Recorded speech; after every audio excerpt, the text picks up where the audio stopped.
From the Ticats Audio Network, this is Ticats Today with Steve Milton. It's Monday, June 3rd. This is Ticats Today, and I'm Steve Milton.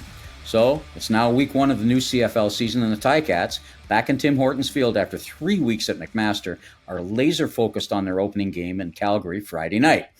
It will be the first time the Ticats have played in Calgary since October 14th, 2022, because somehow the Stampeders were not on Hamilton's road schedule last year, and I'm glad they got that one corrected.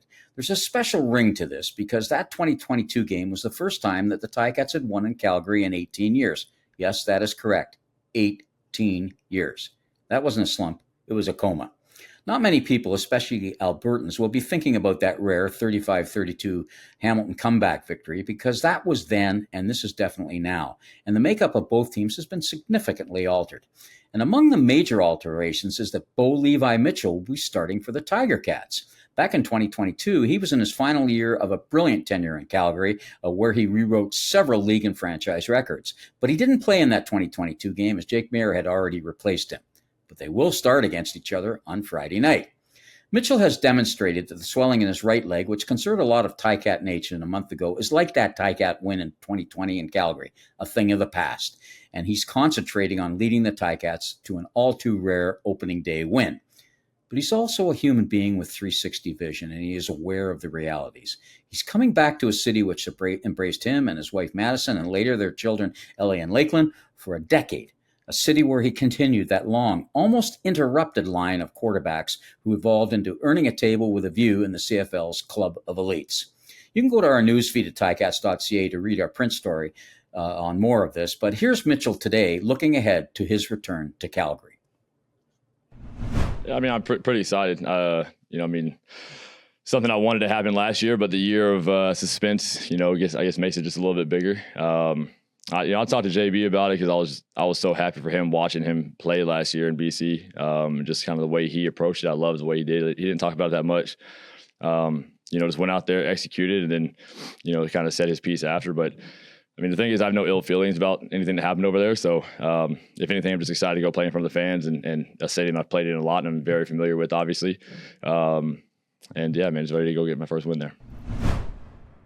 It is clearly going to be emotional for Mitchell. Not only have people like Dave Dickenson and Doug Flutie, both contenders for this type of thing themselves, said that Mitchell is the best quarterback in Stampeder history. He and Madison were role models in the community, and he has received multiple awards for his service to the city. When he comes onto that field, there will definitely be a response. Surely a positive one, I think.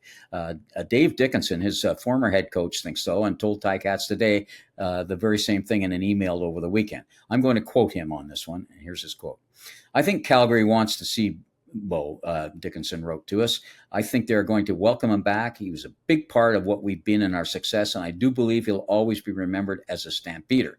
But he will be wearing different colors, and obviously our fans will still be rooting for the Stampeders. They'll be wishing for a Stampeder win, but also a lot of the crowd will want Bo to play well, so I'm sure there will be mixed reactions when it comes to the home crowd. Now a little bit on Mitchell's career in Calgary.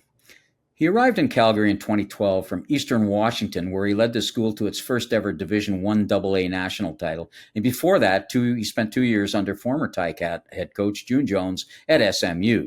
He was an undefeated Texas State champion at famous Katy High School and took that winning pedigree right into the huddle of the Stampeders.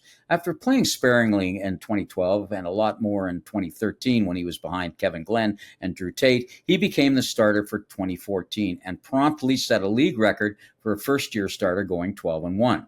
He won the Grey Cup in 2014 over his current team and was the game's most outstanding player, an award he won again in the 2018 Cup win over Ottawa. He was the league's most outstanding player in both 2016 and 18, owns a CFL record for most wins by a starting quarterback in a row, 14, is the only Stampeder quarterback to start and win multiple Grey Cups, was the fastest quarterback ever to 60 wins, requiring only 72 games to get to that plateau, and is a surefire Hall of Famer. And we could throw a lot more numbers at you. We asked Dickenson about the traits that have made Mitchell, whose nickname Gunslinger was given to him by an uncle, able to be so dominant when he's on a roll. And here's what Dave wrote back. Quote, I don't think there's been a better guy who sees blitzes and understands coverage. He's got a quick release, and the moment's never too big for Bo. He enjoys the big moment, and I believe that's part of why he's been so successful. Now, Mitchell wants to lead the Ticats to their first winning record in 3 seasons, and of course, he wants to stay healthy. 2 separate injuries put him on the 6-game injury list last year, and he played only 6 regular season games and threw more interceptions than touchdowns for just the second time in his career. Now, in Calgary, conversely, those numbers are this. He played 165 games and completed just under 2,500 passes for just over 32,000 yards and 194 touchdowns. With those massive numbers, we'll leave it right there. But we'll be talking more about the Stampeders, Bo Levi Mitchell, and of course the Ticats in our episodes the rest of this week. So please join us again. And thanks as always for your time today and every day. This has been Ticats Today with Steve Milton. Catch it on Spotify, YouTube, Apple Podcasts, and anywhere else you get your podcasts.